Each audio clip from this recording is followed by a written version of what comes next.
I'm joined by international star Tommy Bowe. Thank you very much, Tommy. It's a pleasure. Hiya, Thank lovely you for to meet taking you. the time to talk to us. You know, Tommy, it's been a great event here today. You've got a great reception and everyone is delighted to see you here in Cavan. You know, all these young players out here today, how does it feel to be a role model to these young up-and-coming stars? It's great. I obviously haven't been to Virginia Rugby Club before. I'm not too far down the road. I'm a Monaghan man. And it's great to see, a great turnout. I mean, the amount of kids who are playing mini rugby, great turnout of, past rugby players. And I think there's a President's 15 playing later on as well. So it's a great turnout. I'm happy to be here. You said you're from Monaghan. How did a Monaghan guy get involved in rugby? As we know, Monaghan's not really a rugby county. No. How did you get involved in rugby? No, not quite the hotbed of rugby, but my dad was a big into his rugby, and I obviously played a lot of mini rugby at Monaghan Rugby Club. Then I went to school in Armagh, and I went through the kind of different levels from there. But more and more, I think there's ball about to hit me in the head there. Yeah, you ready to go for one in part? There's more, there's a lot of underage guys. Virginia are really coming through. A lot of their underage players are starting to get into the Ulster setup. Likewise Monaghan, likewise Cavan and Donegal. So it's great to see these different provinces that wouldn't be known for the rugby really starting to perform, and hopefully we'll see a few Ulster and Irish players in the future. Please God. You've been involved. You've had a Grand Slam. You've involved in the Lions Tour and also more recently the Rugby World Cup Tour. What would be your greatest memory? Greatest memory of one of the games? What's your favourite game?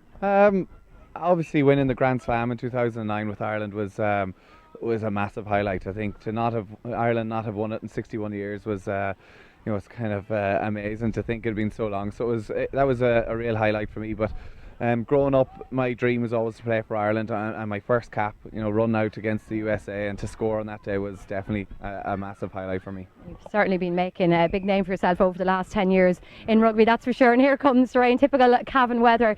But your biggest inspiration in rugby, who would you say that would be? I obviously looked up to a lot of players. There's like Simon Gagan, who used to play for Ireland back in the day, was my hero. But I suppose from an inspiration point of view, my parents, my dad always drove me very hard. I was a bit of a jack of all trades when I was growing up. I played a bit of everything, and it's I feel very privileged to be playing a sport that I love as a profession. More recently, you've moved from Ospreys, the club in Wales, back to your province of Ulster. What was your reasons for that move? I think that I spent 4 years over the Ospreys, a time that I really enjoyed. But the time was probably right to just come back. I obviously left Ulster.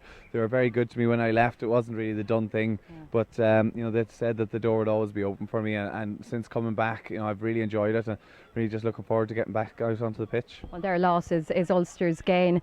On a different note, I think you're a bit of a whiz in the kitchen. You appeared on The Restaurant back in 2010. What would be one of your favourite dishes to cook up? I think I only got a 2 stars that day, so I don't think I would say a whiz. I think burger and chips will probably be as good as I can cook. That sounds good. Is that good enough for an international rugby star to be eating? Yeah, I think so. Well, maybe should just watch who's going to be watching this. But yeah, I suppose we're all out a day off.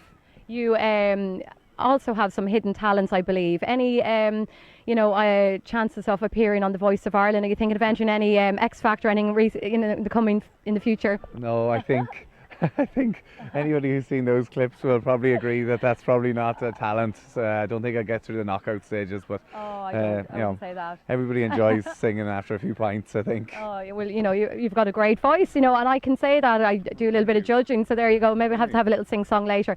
So Tommy, your future in rugby, after your rugby career finishes, what would you like to see yourself, do in the future?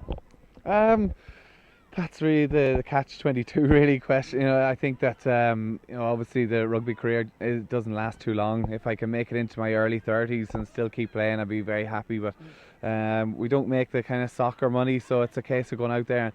I'm going back to study with Hibernia College actually to do an online course this year. And, in teaching, is it? No, in management. It's through the University of London. So businesses. So hopefully I would like to maybe branch out and try something totally different from rugby and give it a go. Tommy Bowe, it's been a pleasure and inspiration, and thank you very much. Best of luck with your career. Cheers. Thank you.